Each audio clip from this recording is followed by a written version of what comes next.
ఎవరు ఎవరినైనా అడగొచ్చు, అదేం తప్పు కాదు. కాకుంటే ఏ విషయాన్ని అయినా సూటిగా సుత్తి లేకుండా అడిగేస్తానన్న కలరింగ్ ఇవ్వడంతోనే చిక్కు. జస్ట్ ఆస్కింగ్ పేరుతో ఎవరు ఎవరినైనా అడిగితే తప్పు లేదు. అందులో రాజకీయ నేతల్ని ప్రశ్నించడం తప్పేం కాదు. ఎందుకంటే వారు ఉండేదే ప్రజలకు సేవ చేయటానికి. అయితే చిక్కు అంతా కూడా జస్ట్ ఆస్కింగ్ పేరుతో ఆన్లైన్లో అడిగేసే ప్రకాష్ రాజ్ అందరినీ కాకుండా కొందరినే ఎందుకు అడుగుతారు? అది కూడా హిందువుల దేవుళ్ళ గురించి, సనాతన ధర్మం గురించి మాట్లాడితే పూరకం వచ్చినట్లుగా ఎందుకు ఊగిపోతారు?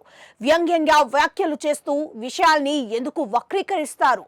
తిరుమల లడ్డూ ఇష్యూలో పవన్ మాటల్ని జస్ట్ ఆస్కింగ్ పేరుతో ప్రశ్నించిన ప్రకాష్ రాజ్ కు తెలంగాణ రాష్ట్ర ముఖ్యమంత్రిగా కేసీఆర్ ఉన్న వేళలో తీసుకున్న ఎన్నో నిర్ణయాల మీద ఎప్పుడు కూడా జస్ట్ ఆస్కింగ్ అని ప్రశ్నించలేదు. ఎందుకంటే ఆయన ఆస్తులు తెలంగాణలో ఉండటమేనా? కేసీఆర్ లాంటి అధినేతతో పెట్టుకుంటే పర్యవసనాలు ఎలా ఉంటాయో తెలుసు కాబట్టి ఆ టైంలో మాట్లాడకుండా మౌనంగా ఉంటారా? మోడీనే జస్ట్ ఆస్కింగ్ అంటూ టీస్ చేసే ప్రకాష్ రాజ్ కు కేసీఆర్ ను లెక్క చేస్తారా ఏంది అని అలా పాయింట్స్ తీయొచ్చు మోడీకి. కేసీఆర్ కు మధ్యనున్న వ్యత్యాసం మిగిలిన వారి కంటే కూడా ప్రకాష్ రాజ్ కే ఎక్కువ తెలుసు. అందుకే ఆయన మోడీని ఒంటికాలి మీద లేచేందుకు సాహసిస్తారు.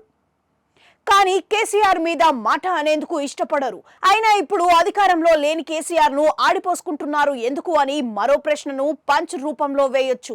నిజమే, ఇలాంటి ప్రశ్నల్లోనూ ధర్మం ఉంటుంది.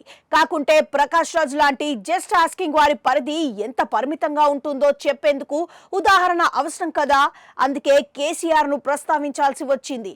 గడిచిన 5 ఏళ్లలో ఏపీలో చాలానే ఉదంతాలు చోటు చేసుకున్నాయి. ఏ రోజున ప్రకాష్ రాజ్ కు జస్ట్ ఆస్కింగ్ అని అడగాలని అనిపించలేదు.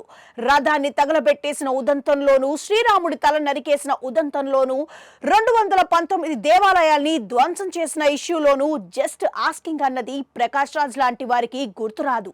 అంతేనా? ట్రిపుల్ తలాక్ మీద కావచ్చు, బంగ్లాదేశీయులు అక్రమంగా దేశంలోకి చొచ్చుకు వస్తున్నా చూసి చూడనట్లుగా ఉండే ప్రభుత్వాలను జస్ట్ ఆస్కింగ్ అనేందుకు ప్రకాష్ రాజ్ కు మనసొప్పదు. మాట అన్నంతనే చచ్చేంత వరకు గుర్తుకు పెట్టుకొని సాధించే వారి జోలికి వెళ్లేందుకు జస్ట్ ఆస్కింగ్ బ్రాండ్ అంబాసిడర్ ఇష్టపడరు. దేశ ప్రయోజనాల్ని దెబ్బతీసే వారి గురించి అడగాలన్న సోయి ఉండదు. జస్ట్ ఆస్కింగ్ గురి మొత్తం సాఫ్ట్ టార్గెట్ల మీదనే తప్పించి వేలెత్తి చూపించనంతనే వేలు లేకుండా చేసేవారి విషయంలో మాత్రం జస్ట్ ఆస్కింగ్ లాంటివి ఎందుకు ఉండవన్న విషయాన్ని జస్ట్ ఆస్కింగ్ మాత్రమే ప్రకాష్ రాజ్.